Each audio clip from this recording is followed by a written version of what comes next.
My name is Scott Challoner and you are listening to the Leaders Council podcast for the people who run the country and the people who keep the country running. As our regular listeners will be very aware, part of our mission here at the Leaders Council is to bring you a variety of distinct perspectives on leadership and current affairs. And to this end, we're joined on today's programme by Dr. Abide Zenenga, head teacher and founder of Birmingham-based Riverside Education. Riverside is an independent school that provides SEN-specific learning opportunities for some 100 students. And Abide has recently published an autobiography and memoir titled The Gift, detailing how through his Christian faith he coped with the birth of his son, who was born with Down syndrome and autism. Abide, welcome to the show. It's fantastic having you on again, and looking forward to the discussion today. Good afternoon, Scott, and thank you for having me. Yeah, it's an immense pleasure welcoming you onto the programme. Now, I suppose I should ask first and foremost, when you were kind of dealing with the challenges of bringing up a disabled child, what was it that kind of motivated you to sort of document those experiences and ultimately, publish this memoir about that? When you blessed with a child, it's you have your own expectations that the child is going to play football. I'm going to do this with him and all that. And then they come out different. So it came out as a shock because it's not something that we were expecting. At the same time, I was so blessed enough to have been doing my master's in special needs. So at least I knew to some extent what I was going to face. But that was a different experience from seeing it as a professional to experiencing it as a parent. So it came as a shock. It came to some extent as a disappointment culturally, as an embarrassment culturally. We didn't know what to do, both myself and my wife, and we just came into this country as well. So we had very few friends and relatives to go to, and so sometimes you think about sink or swim. It brought us together. We came out strong. We had no other option but to be strong for each other and to find a way out of all of what we were experiencing. And we leaned more on our faith. Hence the title of the book, The Gift. After so much prayer, meditation, and thinking and consultation with friends and relatives, we came down to the fact that every child is a gift. You never know what you get out of them and the experiences that they are going to give you. And we accepted our son as a gift, and we decided to move on. And as part of my own healing and my own reflection, I started writing my experiences as part of healing, and that's what brought me to the book. Yeah, certainly, and I can imagine as well that it was quite the experience, wasn't it? Not just obviously having the kind of impressions of how it is from the professional side, as you've talked about, but also having the experience from the parental perspective as well, because I suppose you don't necessarily know how that truly feels sort of without being in the parent's shoes when you sort of have the professional side. So I suppose that kind of really helped sort of broaden your perspective in a way, didn't it? Absolutely. As professionals, we talk about sympathy, empathy, and, when we say to parents, I'm with you, I know how it feels. I discovered that I was actually lying to the parents when I said I was empathizing with them. The way I felt as a parent towards, you think more about what is my extended family going to think of me? What is my immediate family going to think of me? What is the public thinking? Even up to now, when I take my son into a restaurant or I'm doing some walks, it's the way people look at you and what you think people are thinking, even if they're thinking positively. I can give an example. I was at the airport waiting for my wife, and I was with my son, and he was distressed. He didn't want to wait, and he was taking off. and I was struggling with him, and everybody was looking at me, and I thought everybody felt sorry for me. Everybody was thinking, why did he bring him? Why didn't he just leave him at home? Does he not have a carer? All sorts of things were going through my head until a gentleman came towards me and he said, excuse me, I can see what you're going through. I'm in the same situation, and I have so much respect for you for what you're doing. He just assumed I was the father. I could have been a carer, but I did think in the sense that he healed me in a way that he sort of reassured me that some people think positively about my situation. So you're absolutely right. It's the experiences and what goes through your head about what people think. Sometimes they are not even thinking that, but you kill yourself with what you think people are thinking.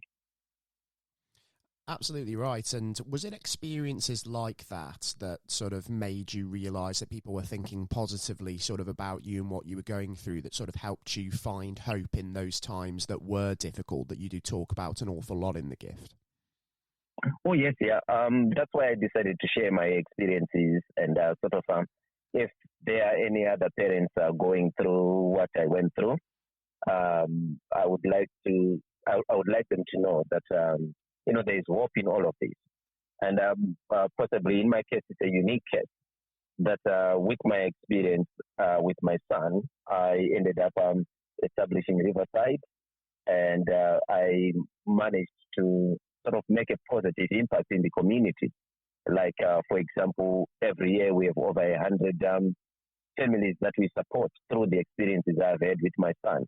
Without my son, I think as much as people may say, yes, I'm educated, I've got a PhD, I don't see it that way.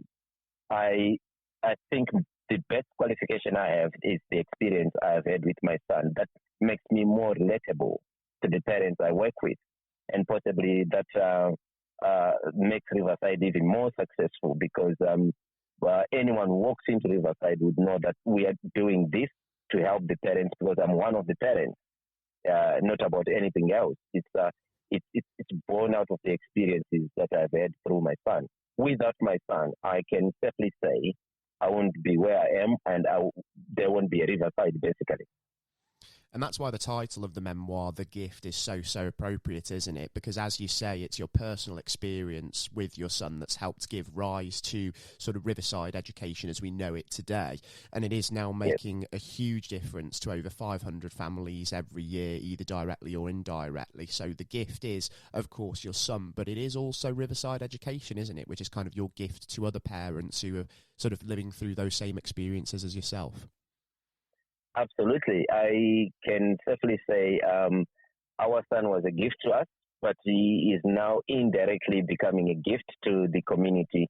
And as you rightly say, we do have over 100 young people that go through our school every year, and indirectly we affect in a positive way over 500 families. And sometimes at Riverside we end up getting enrolling some students for free because they do not have enough paperwork to qualify, but we can tell that they could do with our support. So you are absolutely right. He has become a gift to the community of Birmingham, and hopefully he will become a gift to the country. Absolutely right. So we certainly hope that he will do that. And for those unfamiliar with Riverside Education that might be tuning into the podcast today, what sort of work is ongoing at the moment, and what sort of plans do you have on the horizon? Because I can imagine that there is plenty going on at the moment. Yeah, I rely so much on my faith, and I pray every day, and I seek God's counsel every day, and possibly the purpose of the book is mainly to make an impact and continue to make a positive impact in the community, in the country, and Riverside always grows organically. We never plan the growth of Riverside. We started off as a school for 40 young people in a place called Stetchford, and because of the demand of our services, we ended up having a second site in a place called Eddington, and our numbers rose from 40 to 80. And one day my business partner was driving through a country road, and he saw a farm for sale, and we bought the farm for the young people who enjoy going outdoors. They enjoy working outdoors, and they enjoy working with nature, with animals, and with plants. Um, Possibly, if I may to take you back a little bit, just to discuss the growth of Riverside. Every year we sit down with the staff and the young people, and we ask them what they want. So when we were in Tetchford, as a school for 40 young people, our students said they wanted a place where they could use their hands, meaning vocational, where they could do construction, bricklaying, carpentry, and all sorts. And the following year, we were offered that college in Eddington. We never looked for it. And that's some of the things I see as a blessing from God, that these kids actually asked for it. And we didn't look for it, but we got it. And it was offered to us. And then we discovered again another year that there are young people who want to be out and about, in a bigger space, working outdoors. And then we came across this farm. We were not actually looking for the farm, but we knew our young people could do with it. And we didn't even have the funding. We were not even planning for it.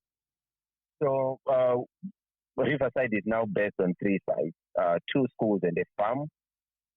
And the farm now only doesn't only serve our students, but the wider community. We have a lot of other young people with special needs who go to other schools, but they visit the farm during holidays, during weekends, to experience nature, to work with animals.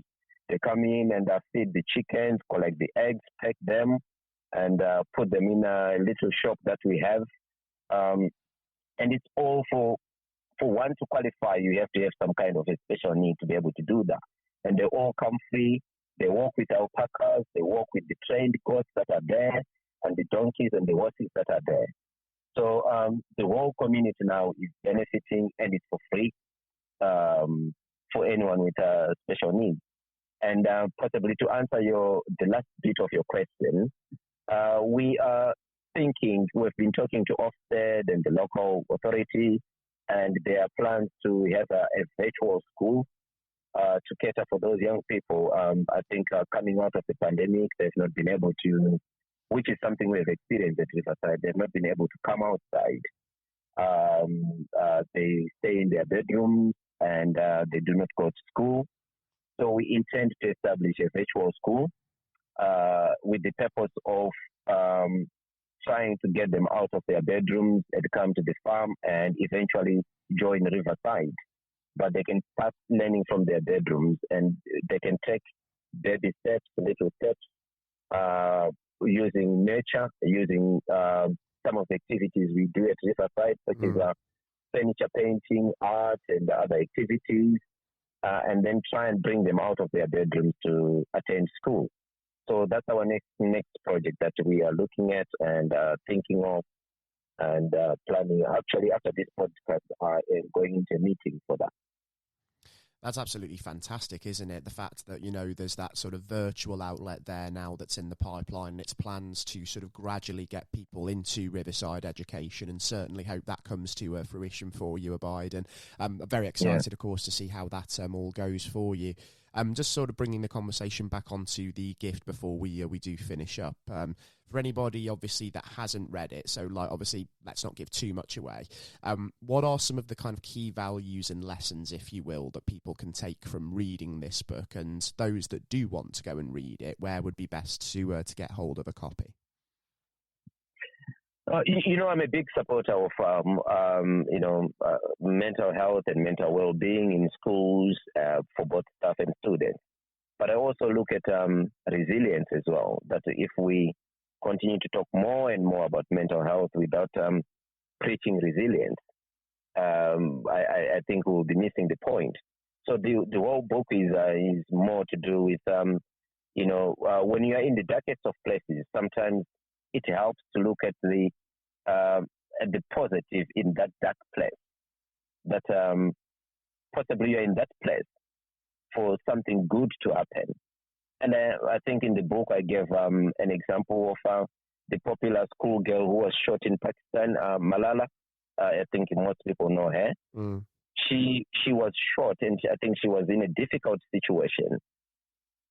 But that situation enabled her to be flown over to England, and she ended up going to one of the best schools and one of the best universities in the world, Oxford, I think she went to. If she wasn't shot, she wouldn't have gone there. So sometimes we go through difficult situations in order for the good to happen. That's what my book is trying to establish, that we had this son who everybody thought is disabled and nothing come of him. Possibly nothing will come of him, but the experiences we have out of him will help a lot of people. So the book is basically aimed at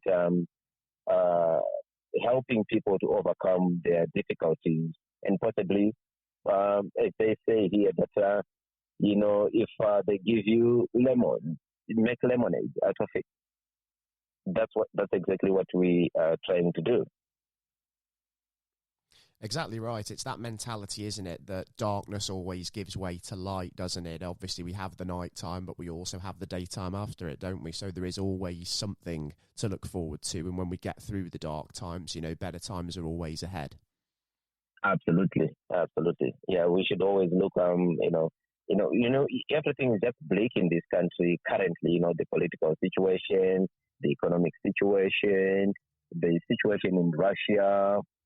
But there are a lot of positives happening. Like today, when I was coming to this meeting, somebody fell in front of me on a electric scooter, and everybody was just driving past. But I decided to stop and call the ambulance and help the person. The little things that we do, even giving way to someone, you just flash them and say you have the way, opening the doors, smiling at people. Sometimes you never know what people are going through, but just being positive. You never know how it can go a long way, basically. Exactly right. And I suppose if this book sort of helps even inspire and motivate one person who's sort of going through the experience that you've gone through, or any sort of difficult time, I suppose for you that it's really kind of filled its purpose, hasn't it, even if it just helps anyone? Yeah. I was reading somewhere where it said, sometimes in situations, you have a glass that's a half glass. Someone can see it as half empty. Another person can see it as half full. And then a third person can come in and put in some ice blocks and add vodka to it and have a drink. So it's all about what do we do with a situation that's so bad. Do we cry over it? Do we look for positivity? Do we make use of it? Some people may actually, critics may say, it's a pity party looking for attention and all that. But anything that helps other people to overcome their problems, helps other people to become positive. I am up for it. I'm a supporter for that, no matter what critics say. I can give an example of, we are inspired by people like Kate Garraway, that woman, I think that lady who presents on television. She's going through a difficult time. She talks about it. I do not even know how many people she has helped, including myself. She's so positive, and she is making the best out of that situation. We have situations like, if Mandela hadn't stayed in prison for 28 years, he wouldn't have been a hero. If he was only in prison for a year, his story wouldn't have been as popular as it is, and possibly wouldn't have been learning. Would Mandela have thought about suicide in prison after maybe 14 years, after 20 years, after 10 years, after 25 years? But he kept on going, and what happened? The impact he made the world. So those are the people we look up to and think of. Even in my book, I quoted the popular, I think it was Captain Moore in his 90s. He didn't sit there and waited to die, but he thought about doing something positive with his life in his late 90s. So possibly you never know the impact that they make. And I am one supporter of such people. And that's exactly what I'm trying to do through Riverside, through the book, through the experiences I've had with my son. Exactly right. And for anyone looking to read The Gift, the book is out now. It was released on July 29th, brought to us by publishers Austin Macaulay, and it's available as both an audio and ebook as well, isn't it? Abide, W.H. Smith's eBay. You can get it from Amazon, I believe it's also on, isn't it? So very easy to get hold of this book. Absolutely, yeah. We are certified as a disability confident institute. So we did try the best that it has to be accessible to people with various impairments, and that's what we try to do, yeah. Absolutely brilliant. So it's a fantastic read as well as the Gift by our guest today, Dr. Abide Zenenga. So certainly do go and have a read of it if you do have the time to do so. It's a fantastic read. And to yourself, Abide, thank you as well for taking the time to come and join us on the show today to talk about the release of the book and what Riverside is doing at the moment. Plenty, of course, to be getting your teeth stuck into as well in the immediate future. And it would be great, I think, to catch up again just to see how things are all coming together for you, because lots of exciting plans at Riverside, it seems, and it'd be good to see how that's all coming along in future. Thank you for having me, Scott, and have a good day. Yourself as well, and to everybody tuning in today, I do hope that you've all thoroughly enjoyed the interview with Abide Zenenga from Riverside Education, talking about his memoir, The Gift. And to those tuning in as well, if you feel that you have your own story to come and share with us here at the Leaders Council, then by all means you can come and share that with us by applying to join the programme via leaderscouncil.co.uk/apply. Until next time, to every single one of you, please do take care and goodbye. Bye.